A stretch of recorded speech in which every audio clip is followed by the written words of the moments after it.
Welcome to computer class students. आज की class में हम चैप्टर नंबर 1 के लॉन्ग आंसर टाइप क्वेश्चंस करने वाले हैं, जिसमें पहला क्वेश्चन आपका है डिफाइन ऑपरेटिंग सिस्टम।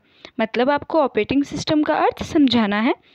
तो ऑपरेटिंग सिस्टम का अर्थ है operating system act as an interface between user and hardware to perform various task.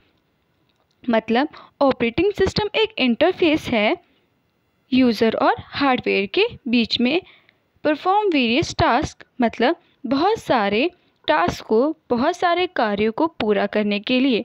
यहाँ इंटरफेस का मतलब है कि हमारी बातें कंप्यूटर को समझाना और कंप्यूटर की बातें हमें समझाने के लिए जिस चीज़ का यूज़ किया जाता है उसे हम इंटरफेस कहते हैं। और यहाँ पर यूज़र वर्ड जो दिया हुआ है उसका मतलब है वो पर्सन जो कंप्यूटर को ऑपरेट कर रहा है, और हार्डवेयर का मतलब है हमारा कंप्यूटर।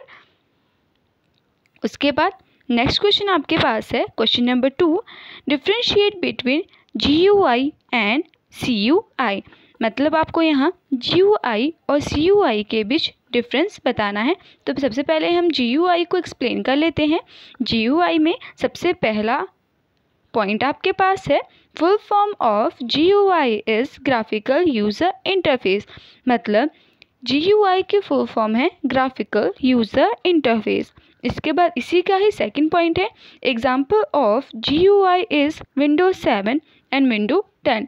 मतलब जो GUI है ग्राफिकल यूज़र इंटरफेस, उसके एग्जाम्पल कौन कौन से हैं? Windows 7 and Windows 2। यहाँ पर कोई 2 एग्जाम्पल आपके पास दिए हुए हैं। इसके बाद हम चलते हैं CUI की तरफ। Full form of CUI is character user interface. मतलब CUI की फुल फॉर्म है करेक्टर यूज़र इंटरफेस। और इसका सेकंड पॉइंट है example of CUI is MS-DOT and Linux. मतलब जो CUI है उसके 2 उदाहरण हमारे पास यहाँ दिए हुए हैं, MS-DOS और लाइनेक्स। यहाँ पर आप GUI और CUI में और पॉइंट्स भी ऐड कर सकते हैं, पर ये 2 पॉइंट्स मिनिमम आपको 2 पॉइंट्स इसमें लिखने ही हैं। आज की क्लास में इतना ही। Thank you and have a nice day to all of you.